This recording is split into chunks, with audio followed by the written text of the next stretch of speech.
Hey guys, welcome back to my channel. I'm kind of low sitting and it's Debsy, and the place to be, it's Debsy. Bloop, bloop, that's me. Boop, Debsy. I'm on a timer today with this because I'm on my lunch. I got 15 minutes. Time is ticking away. So it is Thursday. Happy Thursday, everybody. And listen, last night I watched the finale / reunion of Bachelor in Paradise.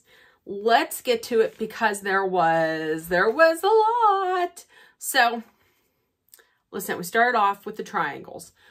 They started with the Shanae, Kate, Logan triangle. So they started off with Shanae. Shanae was thinking that Logan really didn't want to go out with anybody else. However, she felt he was just still resentful that she went on a date with James. And she also revealed that in a scene that was not seen by us at home, that at the rose ceremony, he had told her that you should keep your options open. He responded in a very intelligent way by saying that it's possible to be happy and confident and care about someone and not chain them down and be controlling. And he was like, do you understand that? She's like, I don't. And he's like, that makes sense that you don't. So there was that. They then got into Kate. Kate, now here's the thing. I don't understand how you don't understand that everything that you get picked, that you say when you're there in front of the cameras and when you're mic'd, how that is going to be picked up and shown on TV. I mean, that's how it works. She's like, listen, I'm sorry. I'm talking to you, Logan. I was talking to my friends. That was something private. You weren't supposed to hear it. He's like, but there's cameras and we're mic'd. So there we go. She's like, she said that she really wasn't making fun of the car he drives or the gym that he goes to. That was just representative of a bigger issue, how he wasn't ready to be in a responsible relationship. And he came back. I'm going to tell you, I was very impressed with him last night. That's surprising because in the past, like on The Bachelorette, I was not really impressed with Logan. But I don't know, the dark hair, the turtleneck, it did him good maybe. But he basically had said that he told his story. He moved out to California with nothing but his car and a camera. For a year, he did odd jobs. Like he was a scuba teacher. He walked dogs and he got his money together. And now he has a camera and he is building a career that he's really proud of. So he followed his dream and he felt like she was just making fun of him. And everybody was cackling at him and she was just ripping on him. And he wishes that she would have maybe said these things directly to him so he could see exactly who she was. I mean, he now sees who she is. So good on you. I'm going to tell you once again, I was impressed by Logan. I was not expecting this response from him. I don't know. I don't care what anybody else says. I was impressed by him. Jill and Jacob, they brought that up.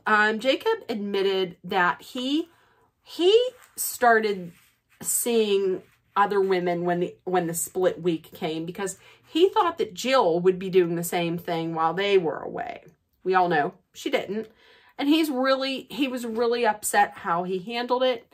And he felt that there was a real connection. And I loved it that he stood up and he went over to her and said, I do have a connection with you. And even though it's a long distance, I would like to start something back up. And she was like, yes. He picked her up in true Tarzan fashion and they ran off. I loved it. Next, the real big emotional triangle of the season, which was Rodney, Eliza, and Justin. So, listen. She now made another mistake. Ugh, okay. So Rodney stated that she had said to him, she said, I wish you would have just told me you didn't want me to go. Meanwhile, right before that, they played a clip of her saying, I want you to tell me not to go. And he's like, I don't want you to go.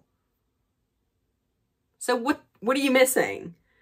And once again, she said last night, I wish you just would have told me not to go. And he's like, I told you not to go. I mean, that wasn't enough for me not to tell you to go. That's what you wanted me to do. What do you want me to do? And he's like, I'm not gonna force you not to go because I'm not controlling like that.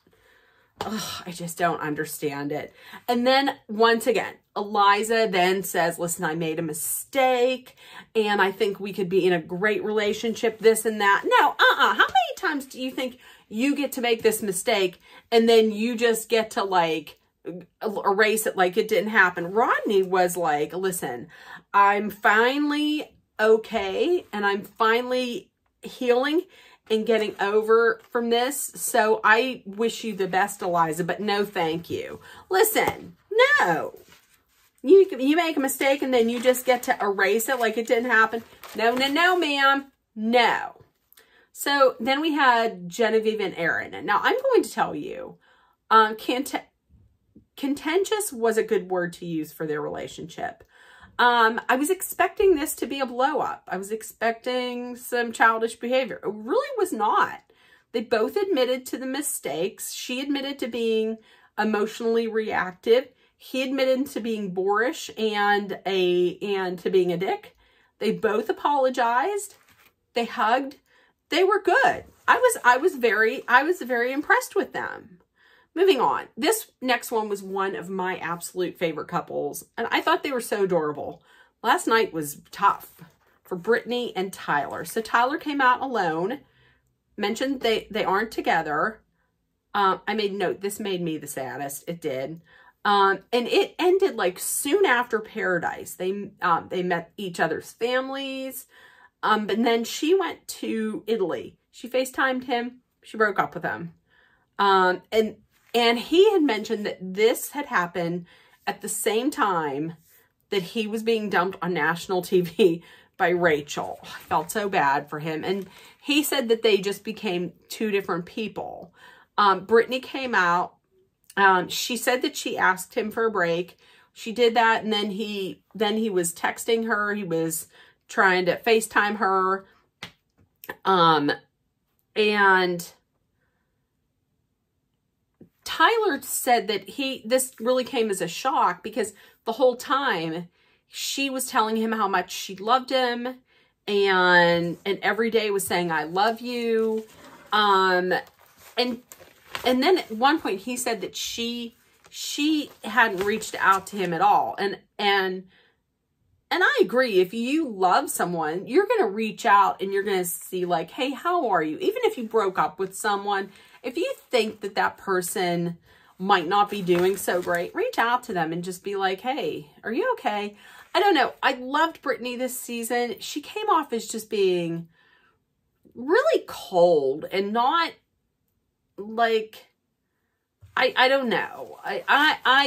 If I'm going by last night, I would be Team Tyler. I thought she came off as being kind of cold. So the next couple was Michael and Danielle. They came out, loved Danielle's new darker hair. He addressed Sierra and basically just apologized to her for how everything went down and for hurting her. And Sierra had a very classy response. She said if it's with me or someone else, I just want you to meet your person and to be happy. Very classy response. Danielle admitted that she is moving to Akron. They're not moving in together, but she's moving to Akron. She gets along very well and perfectly with his son. And then he said, I love you. And she was genuinely taken aback by it. And you could see it was sweet. And she had said that she let it slip one time. She was walking out of the house and she said, I love you. And he was like, what? And she's like, oh, never mind. So it was really nice. That was very nice. So they went back to the beach. Neil Lane, boom. Neil Lane's in Paradise. He's pulling the rigs out. First up was Johnny. And he asked him, are you ready to propose? And he said, I feel like this is just something that has to happen. He's like, well, you want to say that you really do want to get engaged. And he says, I do. So they get they get engaged and everything appears to be good. Well, let's bring Johnny out. Johnny admits they're not engaged. And he says, it's breaking my heart that she's not engaged to me anymore. This right here is the spoiler information that I was talking about. So, as you all saw last night, Victoria is with Greg Grippo. So, they bring, and you could tell Johnny was devastated. Just devastated.